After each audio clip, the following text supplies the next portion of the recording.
Kani-kanina lang po mismong si Pangulong Bongbong Marcos ang nag-anunsyo ng malakihang rollback sa susunod na linggo. Sa susunod po na linggo, may mas malaking bawas sa presyo ng langis. Dahil dito, bababa ang diesel ng humigit kumulang 24 pesos at 94 centavos kada litro. Ang gasolina naman ay 3 pesos 41 centavos at ang kerosene ay 2 piso. Mas malaki ito kaysa sa rollback nung nakaraang linggo. At sa ating mga oil company, malinaw naman ang aking panawagan. Ipatupad ninyo ang rollback ng buo, tama at walang pagkaantala.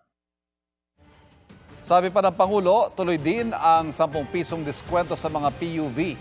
Gayon din ang service contracting program. Inanunsyo rin ng Pangulo ang 3 buwang extension para sa validity ng mga nag-expire ng lisensya, student permit at rehistro ng sasakyan.